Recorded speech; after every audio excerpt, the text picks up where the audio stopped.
के अध्यक्ष, हमारे विद्यालय के सभी शिक्षक शिक्षिकाओं, आप सभी प्यारे प्यारे छात्र छात्राओं, शिकायतें वाजिब है। और मुझे ये बात समझ में नहीं आती है कि आखिर हुआ क्या। और बच्चों ने जो कहा बिल्कुल फैक्ट कहा कि जब से अली सर हेडमास्टर बने हैं पढ़ाई का स्तर गिरा है। इस बात को मैं खुले आम स्वीकार करता हूं, ये सच्चाई है। बड़ा सवाल ये है कि जब अली सर हेडमास्टर नहीं थे तो आखिर क्या था जो इतना क्लास होता था।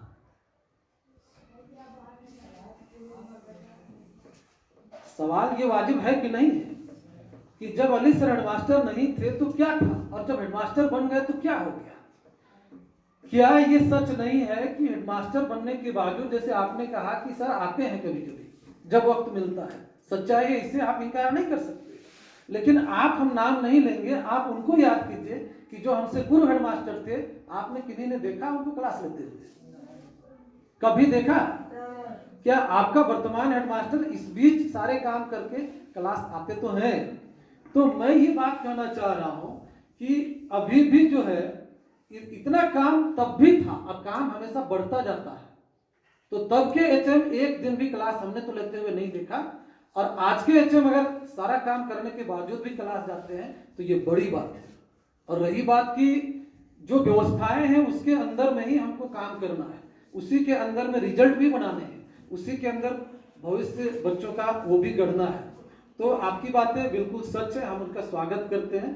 बल्कि हम ये प्रयास करेंगे कि ऑफिस का काम, चूंकि जब तत्कालिक रूप से कोई रिपोर्टिंग करनी पड़ती है तो उसको देन एंड देयर करना मजबूरी है और जरूरी है।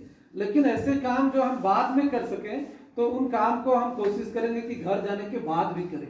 और हमने प्रयास ये किया है कि क्या हमने रात रात में गांव नहीं घूमा है? सच बताइए, क्या हमने दिन दिन में नहीं घूमा है? क्या विद्यालय के शिक्षक गांव गांव नहीं गए? क्या विद्यालय की शिक्षिकाएं टोले टोला नहीं गए?